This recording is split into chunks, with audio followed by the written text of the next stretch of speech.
Montana Territory, 1878. The vast prairie stretched out beneath the blood-orange sunset as Samuel Jameson stared at the freshly dug grave.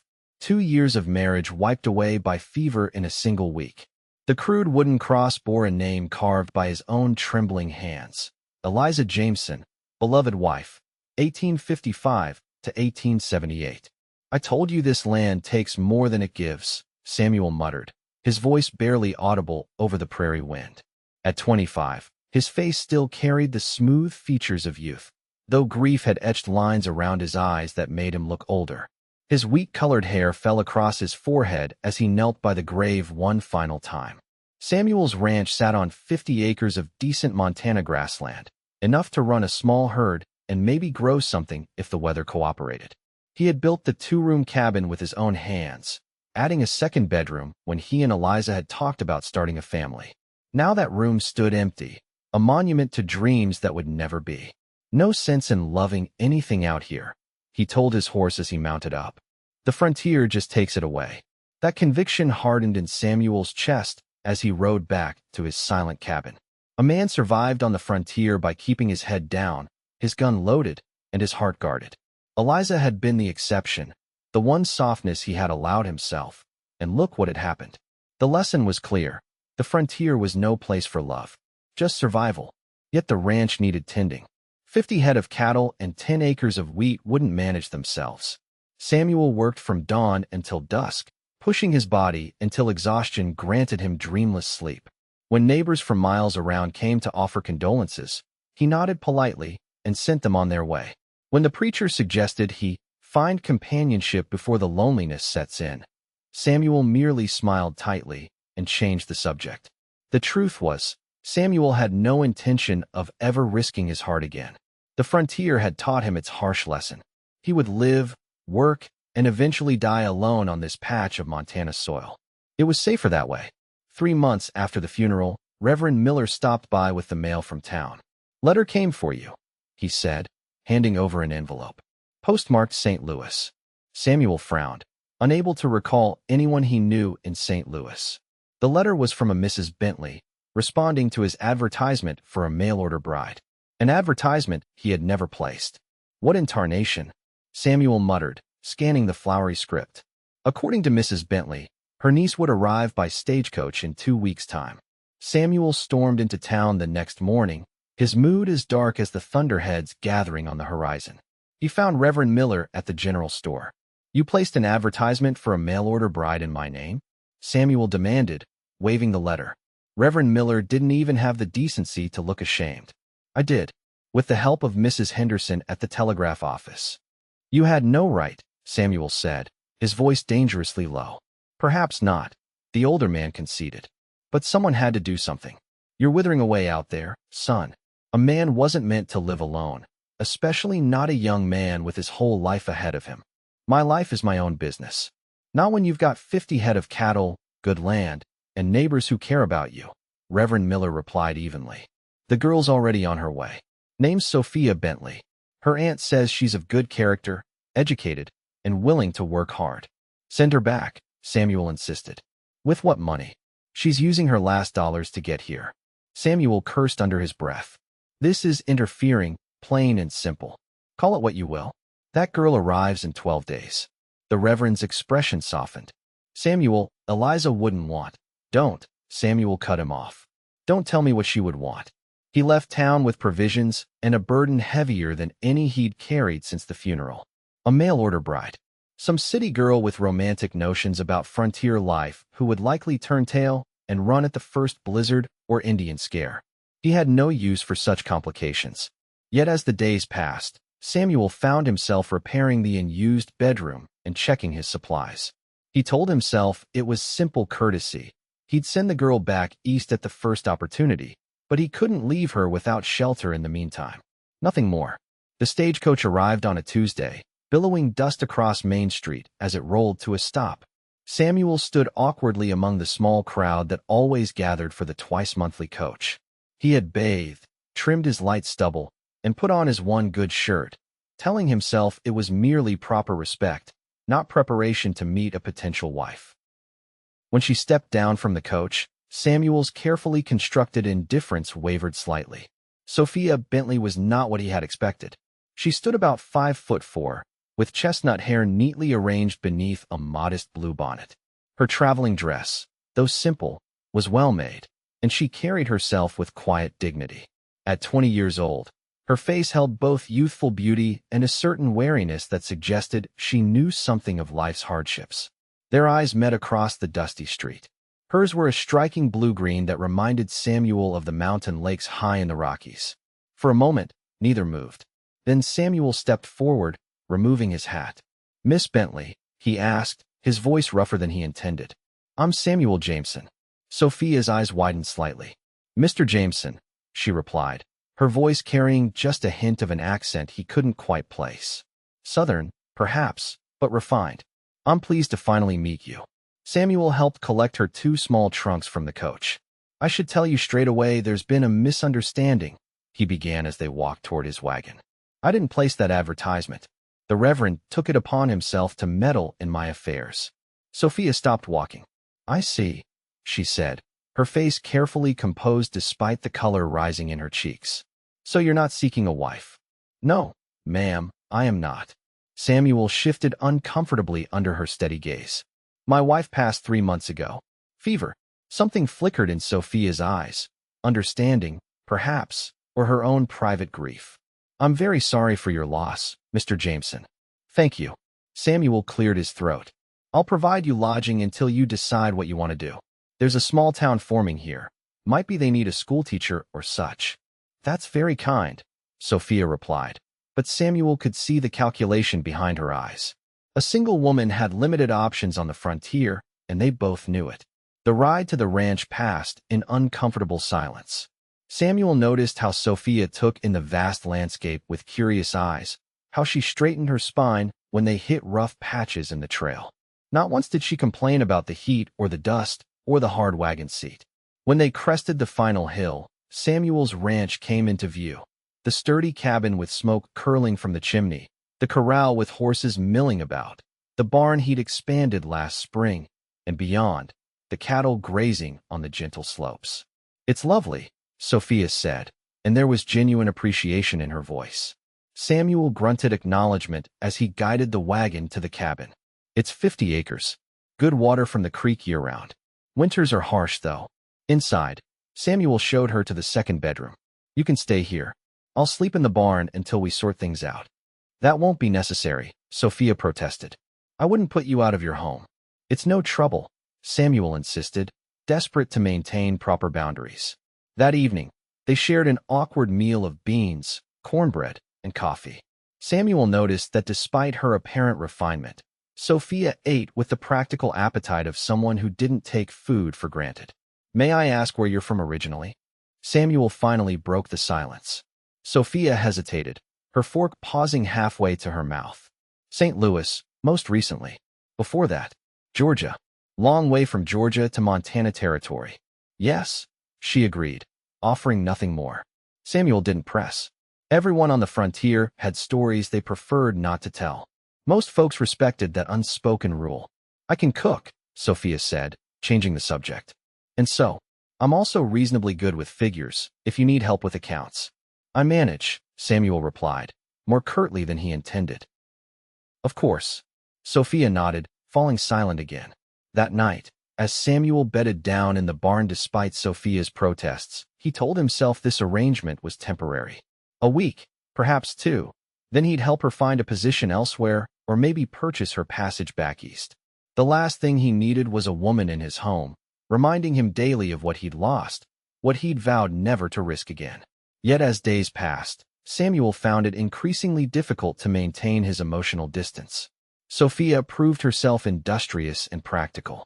She took over the cooking without being asked, transformed the vegetable garden that had gone to seed after Eliza's death, and even helped mend fences when one of the hands failed to show up. She did all this without complaint or expectation of thanks. Most unsettling of all, Samuel found himself watching her, noticing the graceful way she moved, how the sun brought out auburn highlights in her chestnut hair, the quiet determination in her eyes when faced with a difficult task. These observations disturbed his carefully constructed isolation. A week after Sophia's arrival, Samuel was working in the barn when a thunderstorm rolled in unexpectedly. He hurried to secure the horses, only to find Sophia already there, calmly leading his skittish mare into her stall. "She doesn't usually take to strangers," Samuel commented, surprised. Sophia stroked the mare's nose. "Animals know when you respect them," she said simply. Lightning cracked overhead, followed immediately by a deafening thunderclap. The mare reared, nearly knocking Sophia off her feet. Samuel moved instinctively, catching her by the waist to steady her. For one suspended moment, they stood frozen, his hands at her waist, her palms against his chest, faces inches apart. Samuel stepped back abruptly.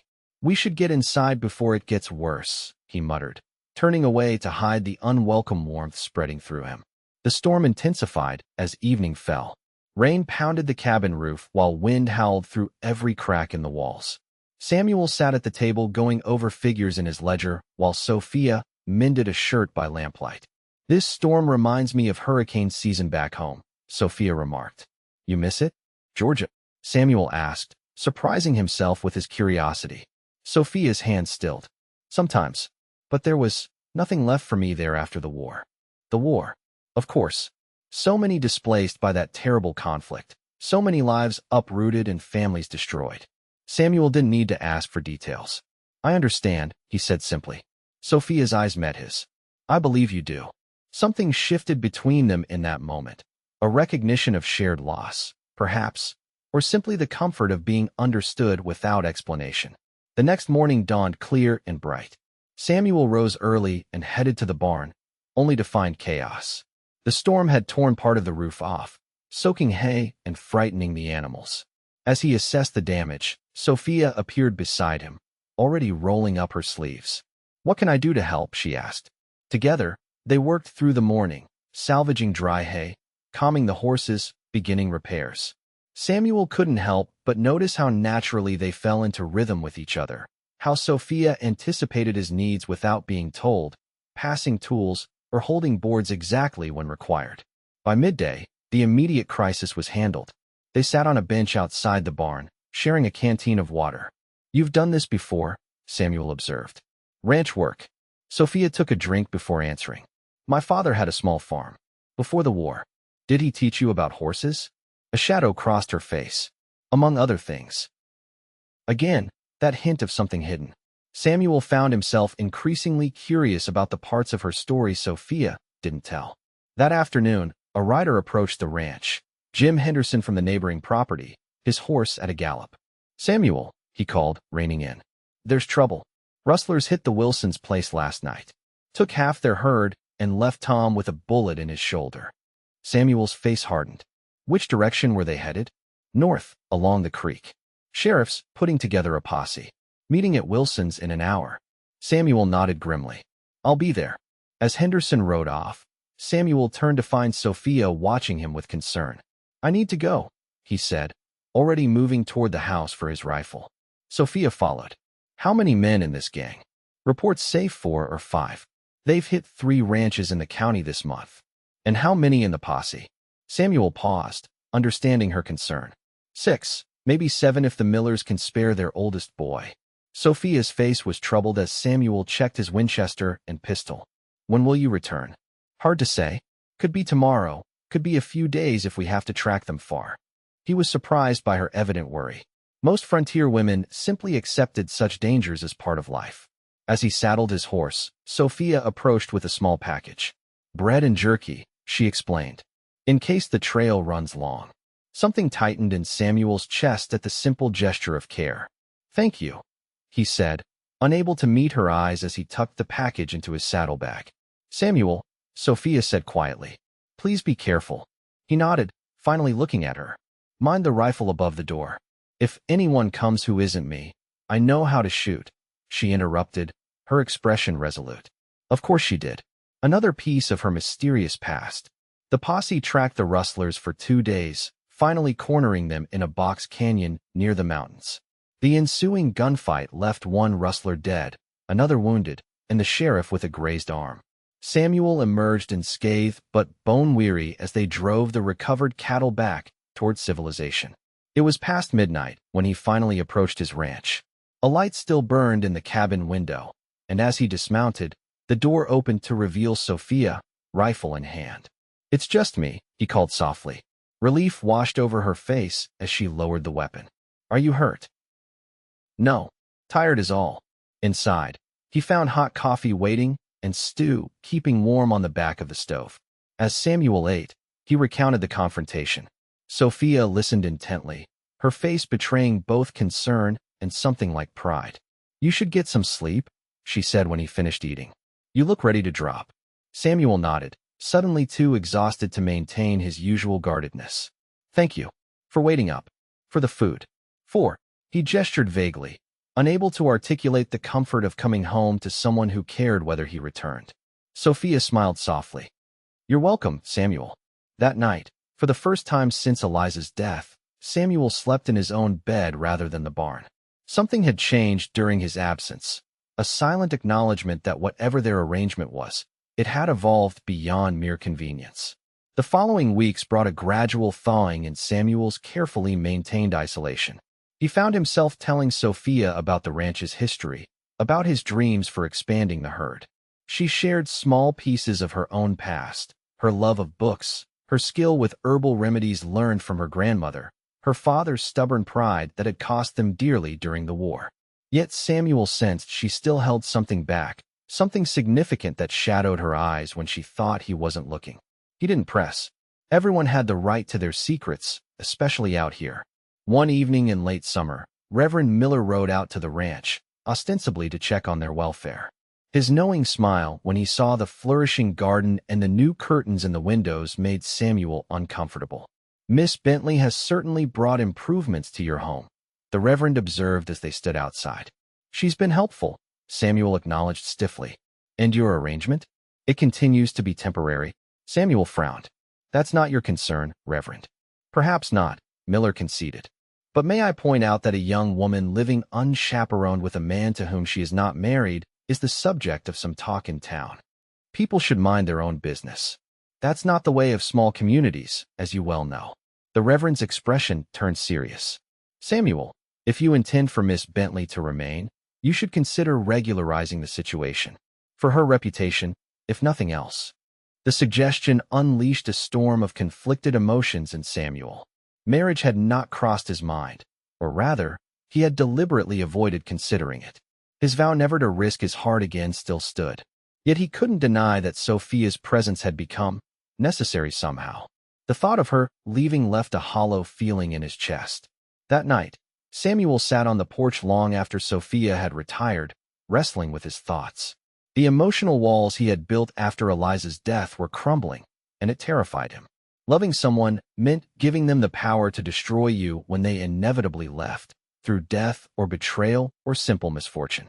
The frontier was too harsh, too unpredictable to risk such vulnerability again.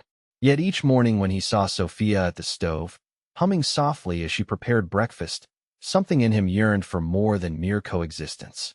When they worked side by side in comfortable silence, he felt a connection he had believed forever lost to him.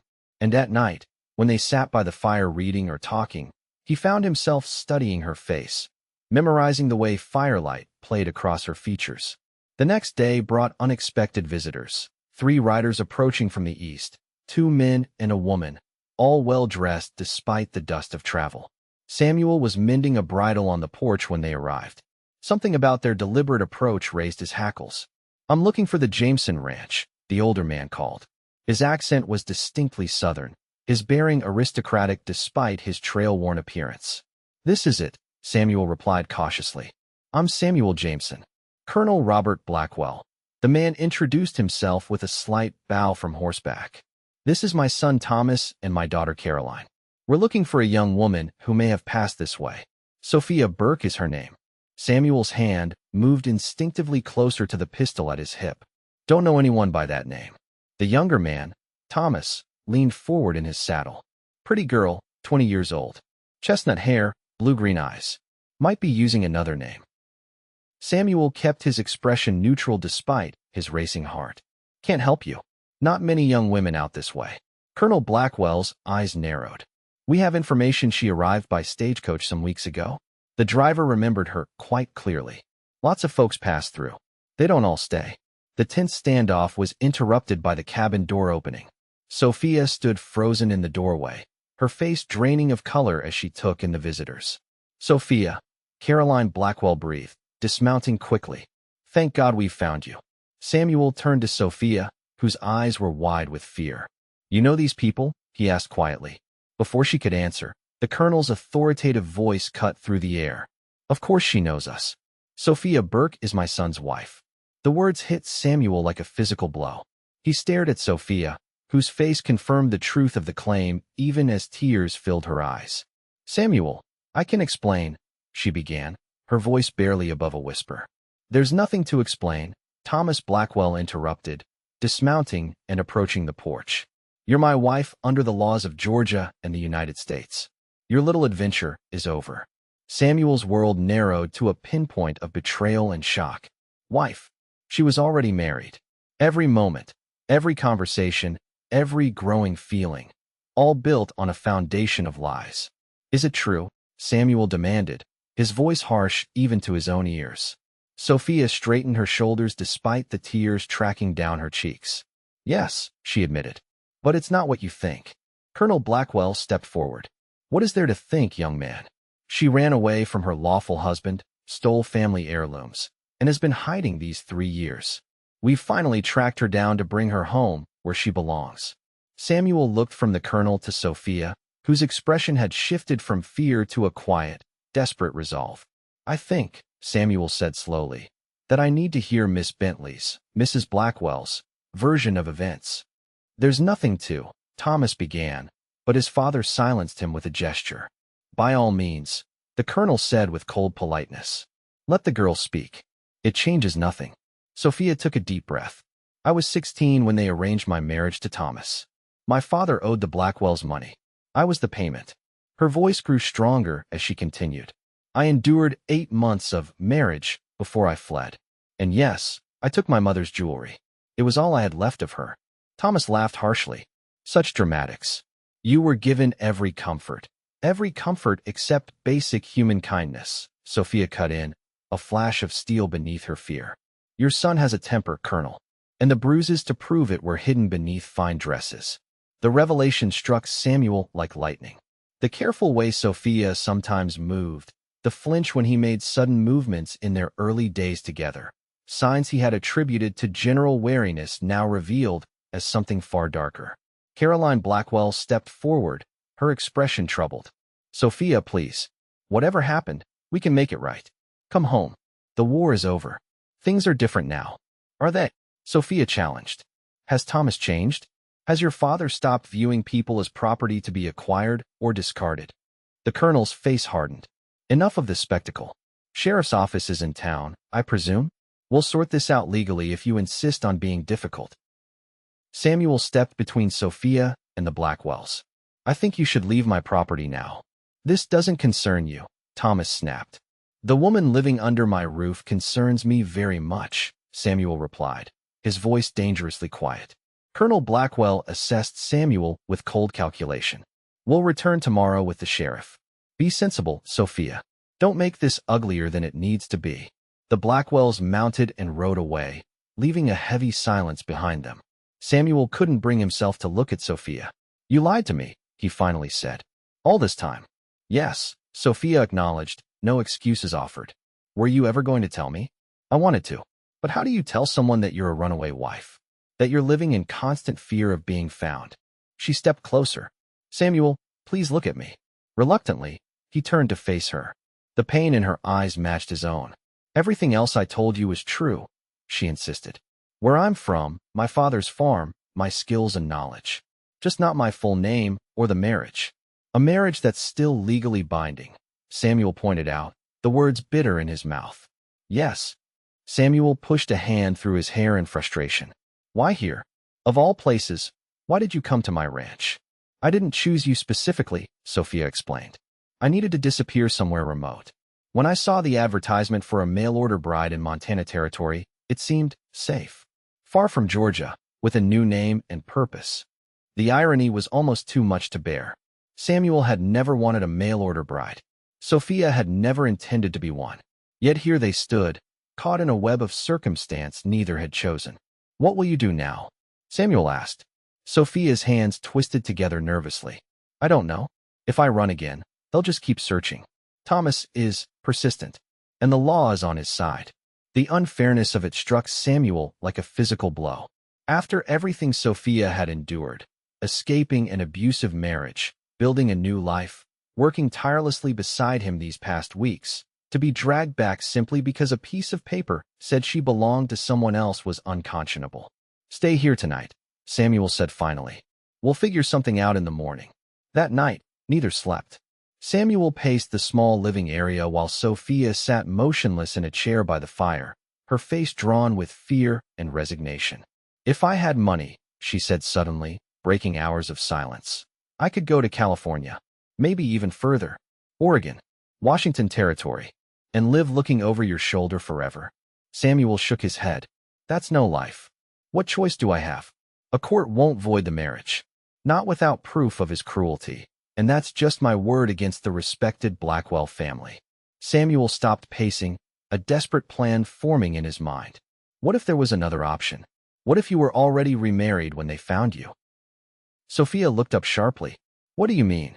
"Reverend Miller could marry us tomorrow, before they return with the sheriff." "Bigamy is illegal," Sophia pointed out. "Only if your first husband is alive," Samuel countered, the plan taking clearer shape as he spoke. "What if Thomas Blackwell died in the war?" Understanding dawned in Sophia's eyes. "You're suggesting I claim to be a widow." "Not just claim. We create documentation. Miller would help. He feels responsible for bringing you here in the first place. Even if that worked, and it's a massive risk, are you actually proposing marriage?" Sophia asked incredulously. "Samuel, you don't even want a wife. You've made that abundantly clear from the day I arrived." Samuel stopped, suddenly confronted with the truth he'd been avoiding for weeks. That's not entirely accurate anymore. Their eyes met across the room. Something electric passed between them, something beyond the desperation of their situation. "I don't want your pity," Sophia said quietly. "It's not pity," Samuel replied, moving to kneel before her chair. "Sophia, I've been fighting against caring for you since the day you arrived. I told myself I'd never risk loving someone again, that the frontier would just take them away like it took Eliza." He took her hands in his. "But you understand loss and survival in a way few people do. You're strong and capable, and I find myself wanting to build something with you. Something real." Tears filled Sophia's eyes. "You're proposing marriage to a woman who lied about her very identity, who might bring legal troubles to your doorstep. Who makes this cabin feel like home again?" Samuel interrupted. "Who works beside me as an equal? Who waited up all night when I was tracking rustlers?" He squeezed her hands gently. "It's not how either of us planned it, but I think we could build a good life together. If you want that too." Sophia's tears spilled over. "I do want that, more than anything." Before dawn, Samuel rode to town to speak with Reverend Miller. The older man listened gravely to the situation, his expression darkening at the mention of Sophia's abusive marriage. "What you're suggesting borders on fraud," he said when Samuel had finished. "And what they're suggesting borders on kidnapping," Samuel countered. "She doesn't want to go with them. She's afraid of what will happen if she does." The Reverend considered this. "I've known cases where women were forced to return to husbands who later killed them. The law offers little protection in such matters." He sighed heavily. "But creating false documents claiming a man is dead when he isn't. We're not asking you to create anything," Samuel clarified. "Just to marry us and not ask too many questions about her past." Reverend Miller studied Samuel's face. "You care for this woman." "Truly, I do." The simple admission felt like stepping off a cliff into open air. "And she for you?" "Yes." The Reverend nodded slowly. "Bring her to the church at noon. I'll perform the ceremony." By mid-morning, word had spread through the small community. When Samuel and Sophia arrived at the church, they found Mrs. Henderson from the telegraph office waiting with a small bouquet of wildflowers. Jim Wilson and his wife had brought a cake. Even the taciturn blacksmith stood awkwardly in his Sunday best. "Word travels fast," Samuel commented, helping Sophia down from the wagon. "Small towns," she replied with a nervous smile.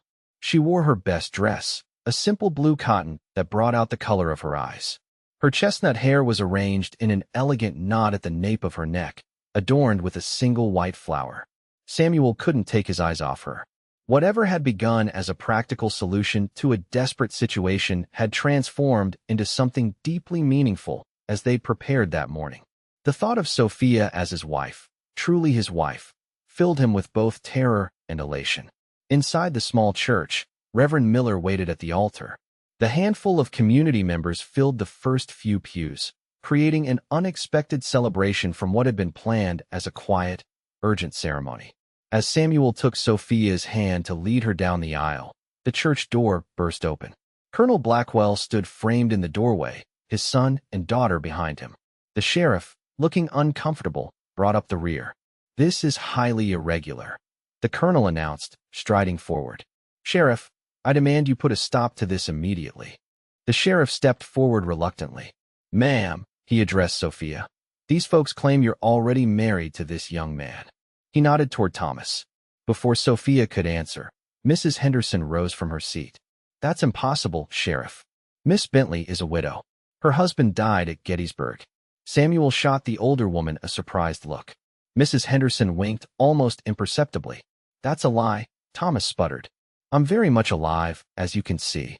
"Young man," Mrs. Henderson continued undeterred, "I don't know who you are, but Miss Bentley's husband was Sergeant William Bentley of the 7th Pennsylvania Volunteers. I received the telegraph myself, confirming his death, when I worked the Richmond office." The colonel's eyes narrowed. "Her name is Sophia Burke, not Bentley." "Burke was my maiden name," Sophia interjected, finding her voice. "I returned to it after William died." Samuel watched in amazement as the carefully constructed fiction took shape around them, with neighbors they barely knew jumping to their defense. "I have documents," the colonel insisted. "As do we," Reverend Miller stated calmly, though Samuel knew no such papers existed. "Now, this is a house of God, and we are about to perform a sacred ceremony. I must ask that you either take a seat or leave." The colonel looked to the sheriff, who shifted uncomfortably. "Colonel, without clear proof that she's who you say she is, and with witnesses here claiming otherwise, I can't legally stop this wedding." For a tense moment, Samuel thought the colonel might force the issue. Then Caroline Blackwell placed a hand on her father's arm. "Father," she said quietly but firmly, "perhaps we should consider that we were misinformed." Something unspoken passed between father and daughter. The colonel's jaw worked as he struggled with his pride. Finally, he gave a curt nod. "It seems we have indeed been mistaken. My apologies for the interruption." His eyes, cold and calculating, met Sophia's one last time. "Good day, Mrs. Bentley. Or soon-to-be Mrs. Jameson, I should say." The Blackwells departed, the sheriff following with an apologetic glance back at the congregation. A collective breath was released as the door closed behind them.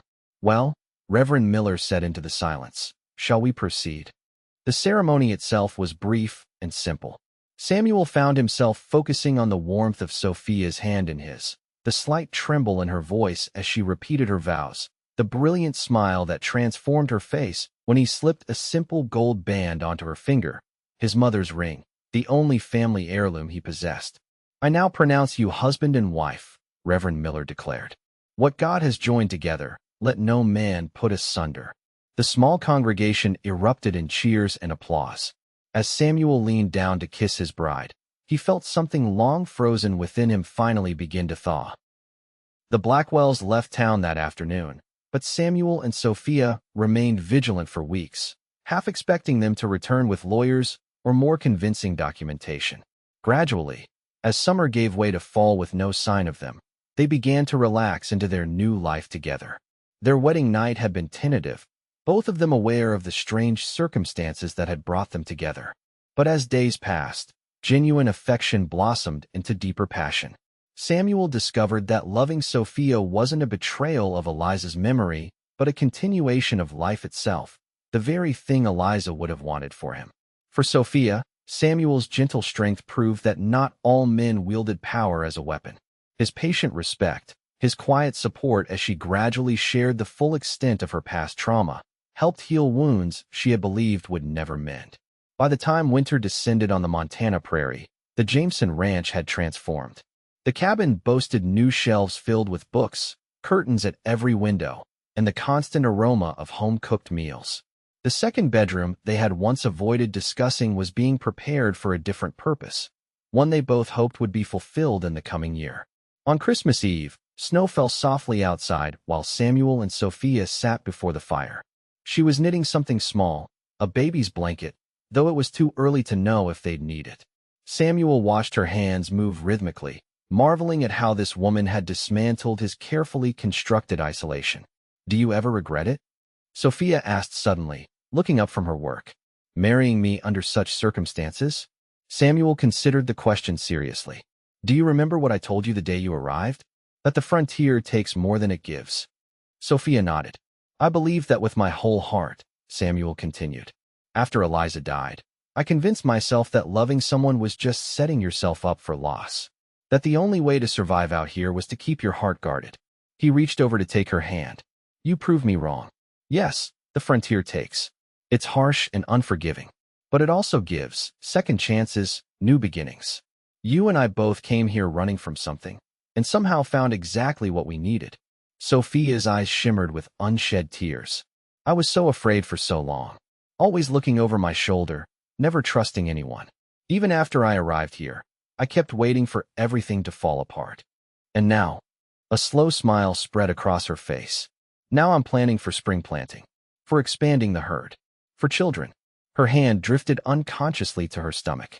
"For a future I never dared imagine."